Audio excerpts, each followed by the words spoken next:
पूर्व मध्य राजनीतिक एवं सांस्कृतिक अवस्था। हर्षवर्धन की मृत्यु के पश्चात से लेकर 12वीं शताब्दी ईस्वी तक का काल उत्तर भारत के इतिहास में सामान्यतः राजपूत काल के नाम से जाना जाता है। पूर्व मध्यकाल अनेक राजवंशों के उत्थान एवं पतन का साक्षी रहा है। उत्तरी भारत में इस काल में गुर्जर, प्रतिहार, चौहान, परमार, चालुक्य, गुजरात, चंदेल, गढ़वाल, तोमर तथा गुहिल इत्यादि राजपूत राज्य थे। गुप्त साम्राज्य के पतन के पश्चात ही उत्तर भारत की राजनीतिक शक्ति का केंद्र बिंदु कन्नौज हो गया, क्योंकि कन्नौज का महत्व आर्थिक दृष्टिकोण से बढ़ गया था। कन्नौज पर नियंत्रण का अर्थ गंगा की ऊपरी घाटी तक तथा उसके व्यापार और समृद्ध कृषि संसाधनों पर नियंत्रण प्राप्त कर लेना था। परंतु 18वीं शताब्दी के मध्य में भारत के 3 कोनों में 3 शक्तिशाली राजवंशों का उदय हुआ। उत्तर पश्चिमी भारत में गुर्जर प्रतिहार, पूर्व में पाल तथा दक्षिण में राष्ट्रकूट। राजपूतों की उत्पत्ति। राजपूत शब्द संस्कृत के राजपुत्र शब्द का बिगड़ा हुआ रूप है, जिसका अर्थ है राजसी रक्त का वंशज। राजपूत शब्द पुराणों और बाण के हर्षचरित में भी आती है।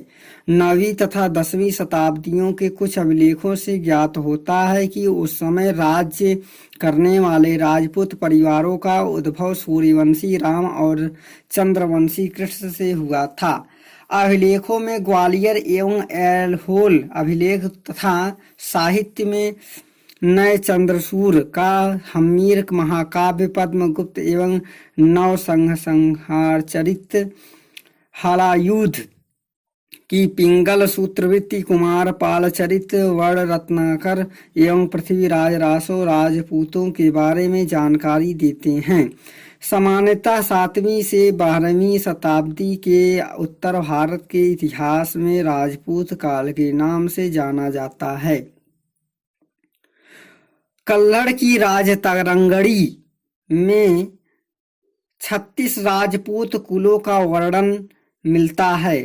चंद्रबरदाई ने पृथ्वीराज रासो में राजपूतों को अग्निकुंड से उत्पन्न हुआ माना है। इस सिद्धांत के अनुसार विष्णु के अवतार परशुराम ने समस्त क्षत्रियों को नष्ट कर दिया, किंतु ब्राह्मणों ने अपनी रक्षा के लिए 40 दिन तक अबू पर्वत पर बड़ा हवन किया। इस अग्निकुंड के 4 नायक उत्पन्न हुए तथा उन्होंने चौहान, सोलंकी, चालुक्य, परमार और प्रतिहार वंशों की स्थापना की। राजपूतों की उत्पत्ति के विषय में विद्वानों का मत। भारतीय उत्पत्ति मत। प्राचीन क्षत्रिय से उत्पत्ति अग्निकुंड से हुई। ब्राह्मणों से उत्पत्ति। गौरी शंकर ओझा ने प्राचीन क्षत्रियों से उत्पत्ति मानते हैं। अग्निकुंड से उत्पत्ति चंद्रबरदाई पृथ्वीराज रासो से है और ब्राह्मणों से उत्पत्ति डॉक्टर दशरथ शर्मा से है। विदेशी उत्पत्ति सीथियान जाति से शक यानी कार्नट टाड के अनुसार और कुषाण तथा भारतीयों के मिश्रण से डॉक्टर वी.एस. स्मिथ के अनुसार और विदेशी मूल के लोगों से डी.आर. भंडारकर एवं ईश्वरी प्रसाद द्वारा। प्रतिहार वंश अभिलेखों और अबू जैद तथा अल मसूरी जैसे अरब लेखकों की कृतियों से ज्ञात होता है कि प्रतिहार गुर्जर जाति के थे, जो हूणों के बाद भारत आए। पुलकेशिन द्वितीय के ऐहोल अभिलेख में सर्वप्रथम गुर्जर जाति का उल्लेख हुआ है। प्रतिहारों के अभिलेखों में उन्हें श्रीराम के अनुज लक्ष्मण का वंशज बताया गया है, जो श्रीराम के लिए प्रतिहार द्वारपाल का कार्य करता था। कन्नड़ कवि पंप ने प्रतिहार यानी महिपाल को गुर्जर राजा कहा है। कन्नौज विजय करने से पहले प्रतिहार अवंती के स्वामी थे।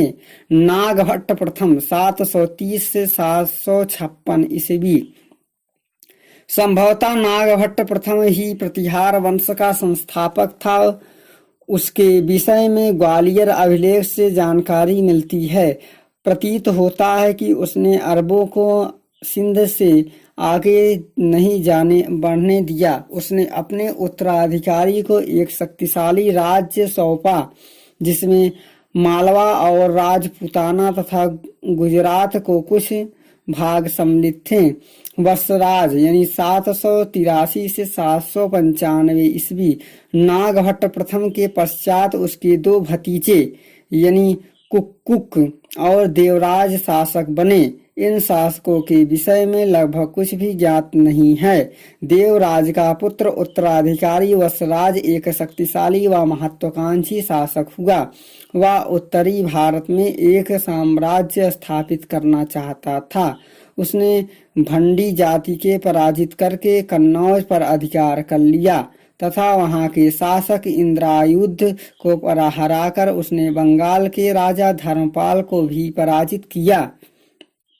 किंतु राष्ट्रकूट राजा ध्रुव ने वत्सराज को पराजित किया।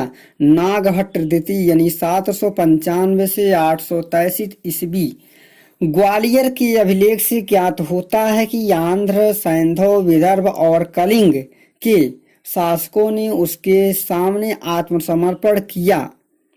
उसने अर्नत, मालवा, किरात, वर्ष, मत्स्य और तुरुस्क के राजाओं को पहाड़ी दुर्गों पर भी अधिकार कर लिया। उसने कन्नौज के चक्रायुध को पराजित किया परंतु वह राष्ट्रकूट राजा गोविंद तृतीय से पराजित हुआ।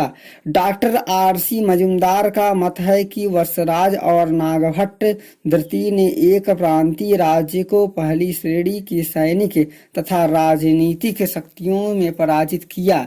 रामभद्र 833 से 836 ईस्वी यह अत्यंत दुर्लभ शासक था। इसके समय प्रतिहारों को पालों के हाथों पराजय उठानी पड़ी। मिहिर भोज प्रथम 836 से 889 ईस्वी रामभद्र का पुत्र व उत्तराधिकारी मिहिर भोज के सिंहासनावरोहण से प्रतिहारों के इतिहास में एक नया गौरवमय अध्याय आरंभ हुआ। उसने कन्नौज को अपनी राजधानी बनाया। बंगाल के शासक देवपाल ने उसे पराजित किया। राष्ट्रकूट राजा ध्रुव द्वितीय से भी वह पराजित हुआ। उसका सामना मुख्य राष्ट्रकूट शाखा के कृष्ण द्वितीय से भी हुआ।